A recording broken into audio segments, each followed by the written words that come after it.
Good morning. Welcome back to the Broadcast Retirement Network. This is BRN AM for Tuesday, April 2nd, 2024. And our top story today, cable channels are fading into ghost networks. And joining me now to discuss this and a lot more, Murry Woronoff is with Adtaxi. Murry, it's so great to see you. Thanks so much for joining us on the program this morning. Oh, great to be here. Thank you. And I really, this is so interesting from a lot of perspectives for me, and having been a child where there were actually three networks, ABC, NBC, CBS. A lot has changed over the last 3-4 decades. Streaming has really become in vogue. And I want to start off by asking you, how important to people is streaming versus the traditional cable networks that we've all come to know and love? In a short sentence, the most important. I'm with you. I start most of my TV stories with Once Upon a Time, when there were three networks. And on average, they each got a 33 share, or 1/3 of everyone viewing.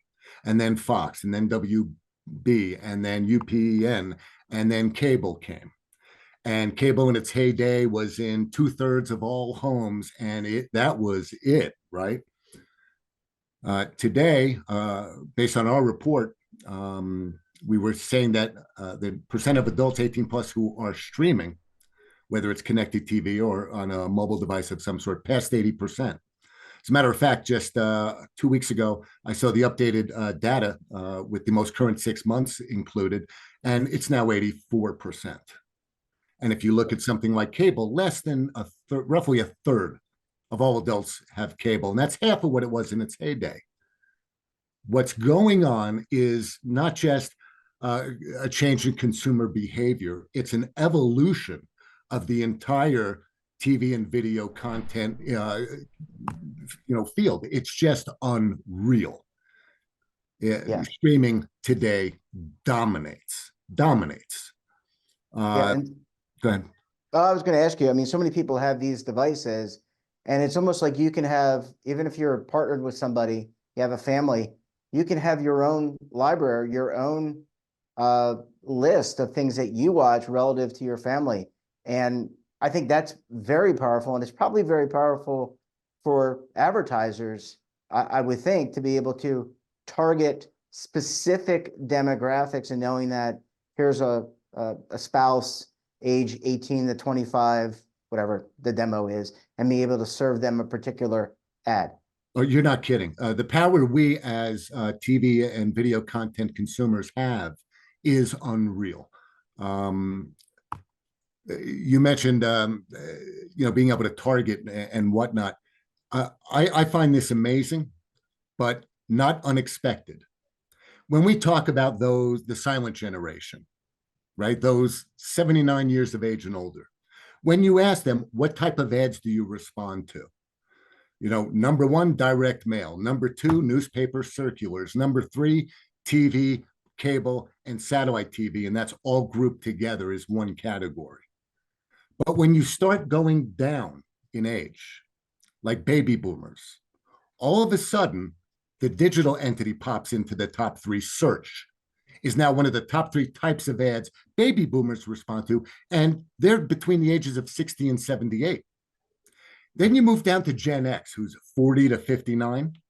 So now we're getting into a key demographic for TV and cable of adults 25-54. The number one type of ad these people respond to is a search ad. Number two is an ad on that mobile device you were just holding up in either an app or a text message. Number three is streaming TV. Now let's go under 40. For those 18 to 24 and 25 to 39. So now we're in the 18 to 49-year-old key demo. And when it comes to branding, which every major company wants to get a hold of that target group, these younger adults, number one is social. The number two type of ad these people tend to respond to is a streaming TV ad, followed then by that mobile device. So you're right. Not only is there an evolution in what's going on, the younger generation, and as they age into the older age groups, the percent of total adult streaming is just going to continue to go up from the current 84%. It's going to keep rising. Yeah. And Murry, let me ask not to cut you off, but No, fine, go. let me ask you, I want to ask your opinion. I mean, there are platforms like, we were just talking about Prime Video, Netflix. I mean, Tubi, Tubby, there are a gazillion of them out there that are trying to lure customers. Does that, harkening back to the three network world that you and I both remember fondly, and I remember MASH and Different Strokes and all the great shows of the 70s and 80s. But does the number of streaming networks, does that actually dilute and make it less effective to reach an audience because it's so bifurcated, meaning not everyone is watching CNN or Fox, not everyone is watching whatever network. Does it make it difficult for someone in your position to target these different demos that a client may want? Yes and no. And really, it's more no than yes. And I say this because there are some powerhouses out there. For instance, according to Nielsen, right, the experts in measuring TV. And I'm going to talk now, forget that mobile device, tablets. I'm just talking TV set viewership. More people at any given time, right now, more people are streaming something on their television set than watching any cable or broadcast TV. Something just over 36% of everyone watching TV right now is viewing a streaming service. And 1/4 of those people are specifically tuned into YouTube. And the vast majority of that is YouTube free, not the paid. I mean, so yeah, you want to reach an audience, a huge audience like the broadcast networks used to be able to do. Yeah, you've got YouTube. And one or two other very strong, but you're right. I mean, over the course of time, fragmentation, especially amongst the lower tier, they start sharing viewers and whatnot. But with digital, it almost doesn't matter, right? Think about something like real-time bidding and programmatic advertising, right? Doesn't matter where my target group is. I can hit them wherever they are. And that's a huge benefit as opposed to, give me an ad on this in this cable household, because the information tends to be on the head of household, which has nothing to do with his 22-year-old daughter. It's true. And, she's not going to want to watch the, I don't want to get into the specific advertisers and advertising, but with digital, it doesn't matter. But there are still, YouTube is unfriggin' real, pardon my language.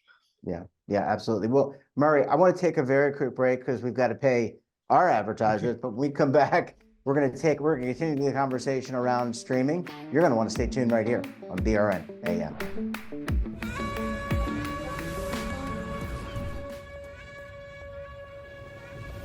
Imagine a new television network that will make you richer, healthier, and in control of your financial future.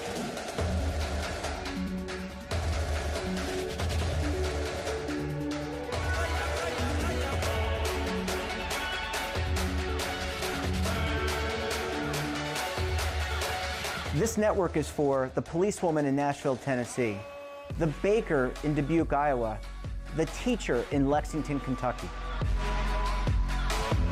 We want to make the idea of savings and retirement culturally relevant. But what do you see as a defining issue of the midterms, especially for the smaller businesses? I mean, they are the lifeblood of the American economy.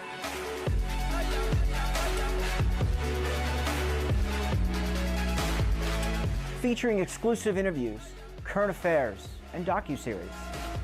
33 years old, you retired early. The philosophy is money only matters if it helps you live a life that you love. But you got to start thinking about retirement as soon as you get in. The Broadcast Retirement Network will drive very high engagement with premium partnerships. So this isn't retirement and savings for your parents or grandparents. This is for all Americans. And we're going to change the way you think about money.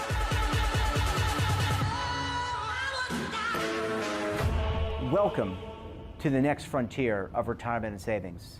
This is BRN, the Broadcast Retirement Network.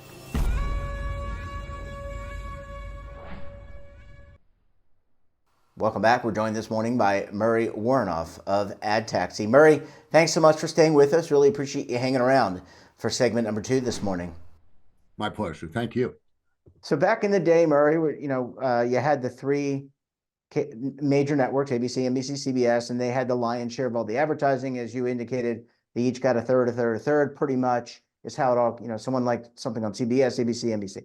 Now today, there are a gazillion, but there are clear winners, as you said. Netflix probably as a winner, Prime probably in some way, shape, or form as a winner, not as great as maybe Netflix, Disney.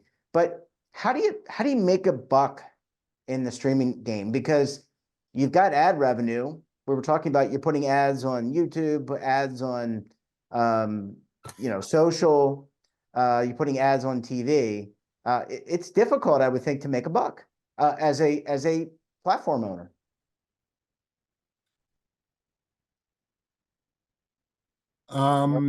I would be more concerned about your question if I worked today in broadcast TV, which falls behind cable for share of viewing, and both of which fall behind streaming. And I say that because if you pay, let's say, $7 cost per thousand to reach a TV viewer, well, right now, you and I are working. We're not watching TV. The average person watching TV is female and over the age of 50, right? I mean, so say you want 18 to 49-year-old men. The cost of your spot did not change. So what you're really doing now is you're spending $14, $15, $16 to reach men, $25, $30 to reach men 18 to 49, throwing in a household income, a propensity to purchase something, and now you're spending $75 cost per thousand. Streaming TV doesn't charge that. And the result is because advertisers chase audiences, right? This year, the percent of total ad spend going to digital is passing 77%. So the shift of ad dollars from broadcast and cable to streaming, and the allocation, the vast majority of all new dollars being spent specifically going to digital, and streaming is a huge part of that. Streaming TV doesn't have a problem right now as far as showing their value. They're low cost per thousand. And as we saw with ad response for when it comes to branding, when it comes to key demos, it's unreal, the return on investment. So I would be more concerned if I were a broadcast TV station today regarding your question. Yeah, and to that point, during the pandemic, because the pandemic was very localized in certain areas, right? You always were checking in and what was closed, what was open. A lot of people gravitated back towards local, what I'll say local TV, but there wasn't really local TV, local streaming, because they wanted to get the information. They wanted to get local sites because it was so localized. The pandemic was localized for a lot of people. Did that trend, is that just a false positive, meaning it was a blip? Are people going to go back? Where are people consuming local information? Are they getting it from the streaming platforms, or are they still going to their local ABC, NBC, CBS station, whether it be digital like a phone, or through a website or through an app? That's a great question. Like most everything we saw digitally during the pandemic, a huge jump in e-commerce, a huge jump in streaming, right? Now, adults 55 plus, over half of them are streaming today, right? And that wasn't the case pre-pandemic. You look at almost anything digital, the pandemic caused huge jumps. But what's interesting is nothing has fallen back down to pre-COVID levels. As a matter of fact, things continue to grow. The only thing COVID did is it pushed the digital world ahead between 3 and 4 years. It's unreal. Now, what you're talking about is really interesting. You mentioned MASH. I don't remember. I love MASH. I grew up watching MASH because I couldn't sleep. I was an insomniac, so I love MASH. Right. And so most of the shows you're talking about, from Dick Van Dyke to whatever, you can stream today. And it's more prolific on streaming than on broadcast. There are a ton of local news channels providing their broadcasts to these streaming channels. Not everyone does it, right? But when your audiences are shrinking, you have to somehow stay in the game. And so they're offering so a lot of what you're talking about is still being viewed, but it's being viewed via streaming. I don't know if that answers your question. No, it does. I think people, anecdotally, people that I talk to, I think people like viewing the content through the streaming platforms, assuming it's good content. We can argue whether or not all of Netflix content is good or all of Prime content is good. I think it's very hit or miss. But what's very fascinating to me is the consumption of news, the consumption of information, and how do people get how do people get the facts? And I think a lot of people maybe potentially struggle with that. And a lot of what they watch is colored by their own biases and what their own prejudices are. Absolutely. You threw me off when you said get their own facts, because a lot of news today, especially by younger folk, is being gathered via social. Yep. And so I don't know how factual some of that is. Some of it is, some of it, right? Well, I agree with you. I think it's hit or miss. And I think, just in the world that I live in, when you're trying to educate people, for example, about finance, you definitely have people that kind of blend product sales. And we saw this with like Bitcoin and cryptocurrency as an example, or NFTs, where you had people advocating or saying, hey, buy this. At the same time, they get a cut. So, and that's not always disclosed. So, but more of that was more of a concern of, how do you get the information you're looking for that's actually factual, makes sense, and easily digestible. Murry, last question before I let you go.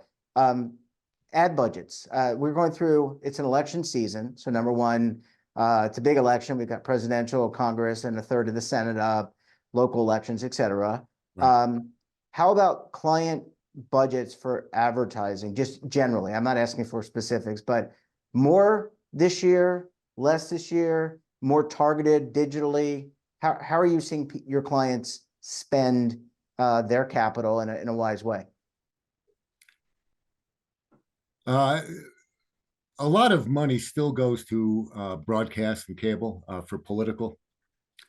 This typically around the month of October, going into November, and it eats up a lot of inventory. And pricing on broadcast and cable is based on supply and demand. And so for many advertisers, especially larger ones, there's less opportunity to air the number of spots you need to get the frequency you need. We continue to see a shift to digital, that targeting, and again, it's for streaming, we really don't change our pricing. And so the benefit, the cost savings, the efficiencies just continue to build in comparison, especially in times like you're talking about, a political season. Yeah, and I mean, people. From what I've read, and I want to kind of end on this note. I mean, people don't have a lot of money to spend. A lot of organizations, they want to promote their products. It's not like the Super Bowl, which used to be heralded as like the one day of the year when everyone who had capital would spend during the Super Bowl.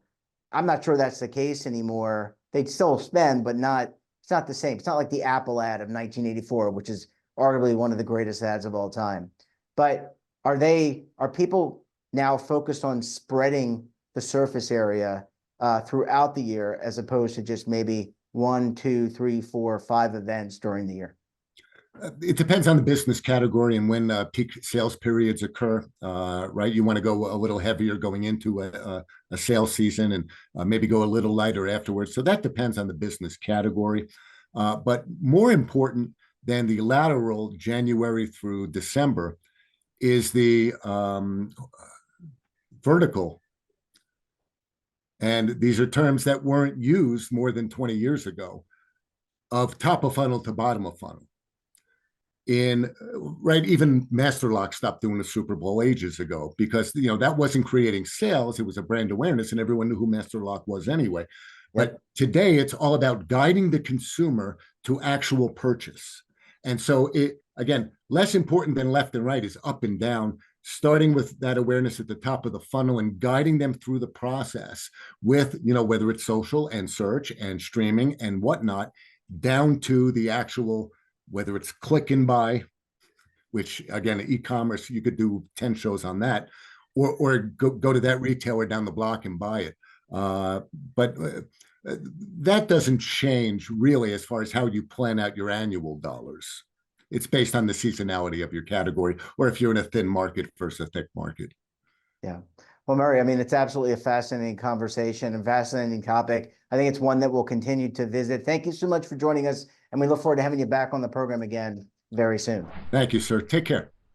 And that wraps up this episode of BRN AM. Have a topic of interest, someone you think we should talk to, then drop us a line. And don't forget, for all the latest curated news and lifestyle, wellness, finance, tech, so much more all in one place, check out today's edition of our daily newsletter, The Morning Pulse. Want to search our archives, check out our latest content? Well, then visit our website. Hey, we're back again tomorrow with another edition of BRN AM. We'll have a very special guest and another important topic. Until then, I'm Jeff Snyder. Stay safe, keep on saving, and don't forget, roll with the changes.